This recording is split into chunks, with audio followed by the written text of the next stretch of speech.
اور تقریباً یہ آخری سٹیجز میں ہیں. ایک وٹنس رہ گیا ہے, حبیب الرحمان صاحب آئے ہو, اور جج صاحب اور پولیس سے مجھے کوئی شکایت نہیں ہے.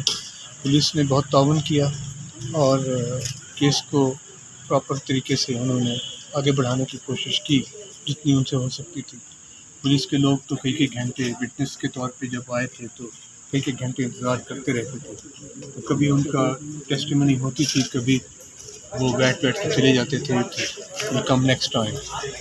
تو ڈیلے جو ہے موسٹلی وہ ڈیفینس اٹرنیز اور کی وجہ سے ہوئی ہے, یا کچھ پولیٹیکل ایونٹس بیچ میں ایسے ہوئے جس کی وجہ سے کیس کی پروسیڈنگز یا عدالت کی پروسیڈنگز ہی نہیں ہو پائی انفارچونیٹلی.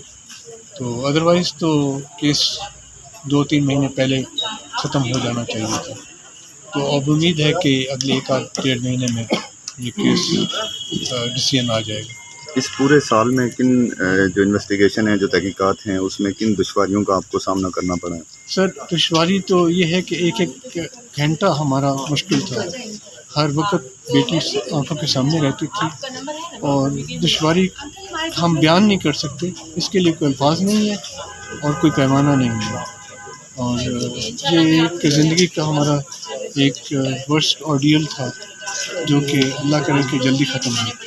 آپ پریس کانفرنس کے دوران آپ نے کچھ گفتگو بھی کی ہے, آپ کو کیا پریشرائز بھی کہیں سے کیا گیا ہے یا کوئی ڈیل کی کوشش کی گئی ہے؟ نہیں جی, ابھی تک نہیں. ہم چاہتے بھی نہیں ہیں. نہیں جی, ہم چاہتے بھی نہیں ہیں, اور یہ پیغام ان تک پہنچ جانا چاہیے کہ اس طرح کی کوئی بات کی بھی نہ جائے, ہم انہیں انسلٹ سمجھتے ہیں.